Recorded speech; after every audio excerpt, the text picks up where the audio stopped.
And or think of it this way: to fund that position, you borrowed $400 million. Okay, then you're gonna uh, pay the interest on that. 3 months later, you're gonna borrow again, but in the meantime, you're gonna have gotten cash from that position. So your new loan balance after 3 months is 400 million plus the interest minus any cash you've gotten from those securities. You already know those, so that's not a problem. So you're gonna get some sort of amortization table. Think of it like this.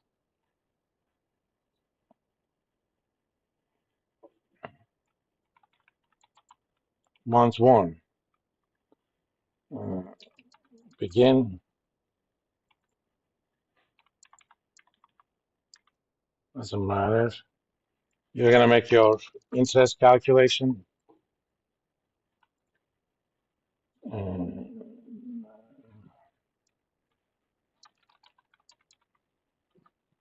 Suppose you've gotten 1/560 in cash flow, and your interest is something like that.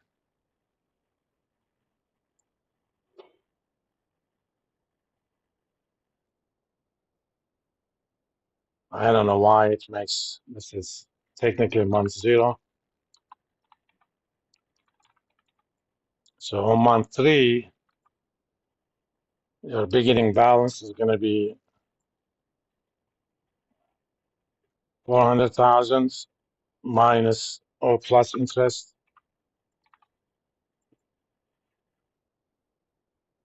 minus any cash flow.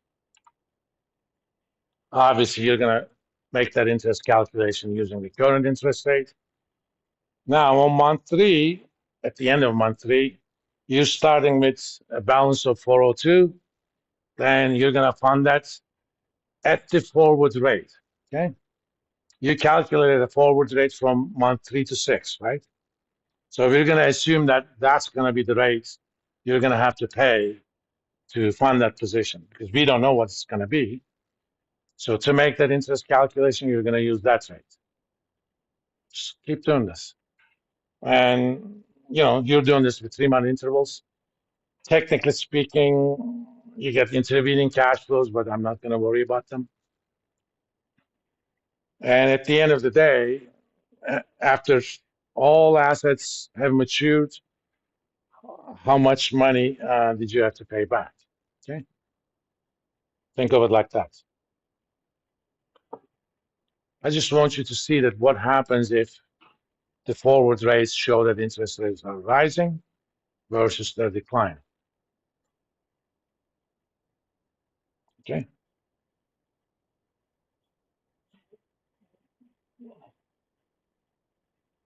And you're gonna, oh, that's good.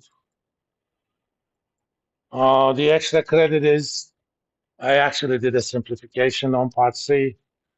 I used one Macaulay duration. Technically speaking, you have to use the adjustment for every single month. So if you figure that out, you get the extra credit. I'm not going to tell you how to do it. It's extra credit. But if you got the notion of what are we doing going from Macaulay to financial, and note that the operations that we do for Macaulay and financial are linear operators. So Macaulay duration of Macaulay duration of securities that has two portfolios, a portfolio that has two securities is equal to the sum of the individual Macaulay durations. Same thing with any one of them. If you figure that out, then that part should not be that difficult. That part is, if you're willing to think about it, then you can get somewhere. Again, the purpose of this homework is for you to kind of do some of this Excel stuff yourself. I could give you templates and you could calculate all of these, but you're not going to learn much from that. Don't worry about the grade. This course is never about the grade. Do your best attempt, and please don't copy from other people. I mean, you're all adults. You don't have to do that. I want your individual, be your own work. If you're struggling, you can always ask questions. All right? Now, given that I have only about 30 minutes left, let's talk about something fun that we could do quickly. You guys know about Fed funds futures? Okay. Do you know what Fed funds rates are?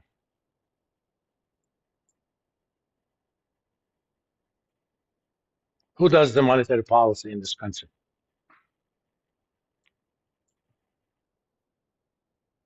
The Federal Reserve, right? And the next meeting of Federal Reserve, sometime this month. Let me see.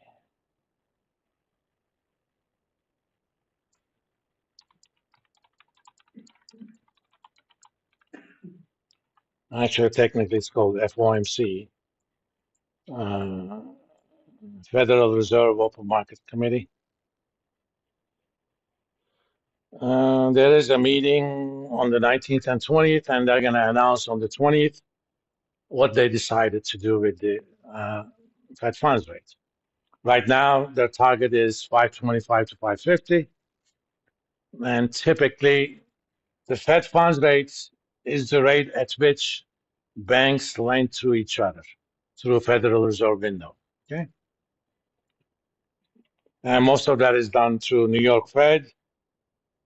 If you wanted to know what that rate is currently, look for effective federal funds rates,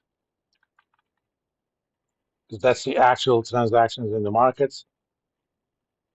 Fed doesn't do anything as long as that effective remains between its lower limit of the targets range and the upper limit. Right now, it's just 525 to 550.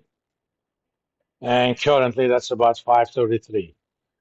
Unless something really weird is happening, that number tends to be 8 or 9 basis points above the lower end. It used to be 10 when the Fed funds rates were effectively zero, but it's 8 now. And one of the things about the Fed targets range, that also forms the basis for the prime rate.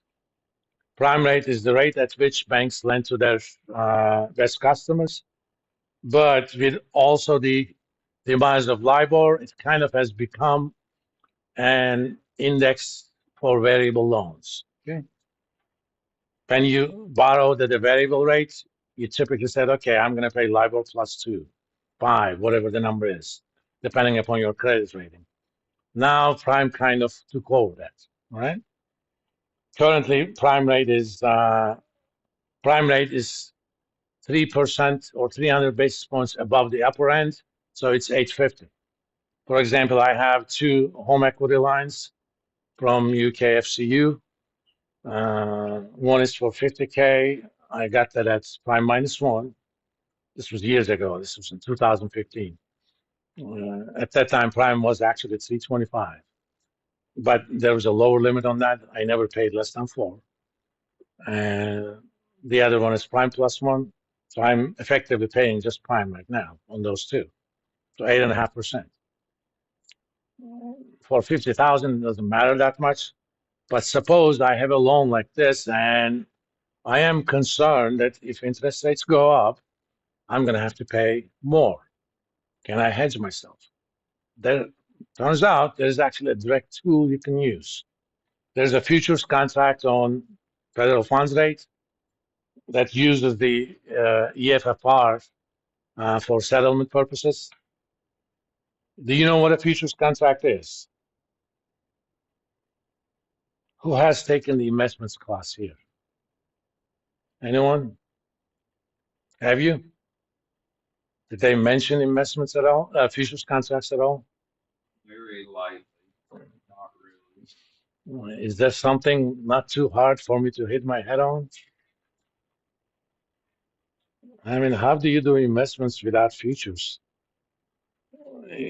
Because A, that's pretty good tools for speculation purposes because they tend to be leveraged. And B, you can actually use them to manage your risk. Suppose I have a big portfolio of stocks. I mean, I work in options, but let's say I had a portfolio of stocks and I have a lot of NVIDIA, some Google, and I'm concerned. I think that both of those stocks are going to do much better than the rest of the market, but I'm concerned that if the overall market goes down, when there's a hurricane, everybody's affected, but not everybody is affected at the same rate. As long as my stocks do better than the market, I want to feel better. There are option contracts on S&P 500 index, or these being tech stocks that are option futures contracts on QQQ, okay, the cube. Or if I want to do overall, I would do a futures contract on S&P 500. These are cash settled. It basically means if from now to the maturity of that contract, if S&P 500 drops, and if I shorted that contract, they're going to pay me money. But on the other hand, my stocks will also have gone down. I'll make money if my stocks didn't go down as much as the market. It is a beautiful risk management tool. In fact, this is called portfolio insurance. Not a bad idea. How do you think the hedge funds are working? Hedge funds almost always either buy one stock and short the other. For example, I believe relative to Microsoft, NVIDIA is seriously undervalued.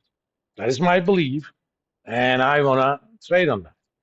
But I also don't want to take an overall market risk.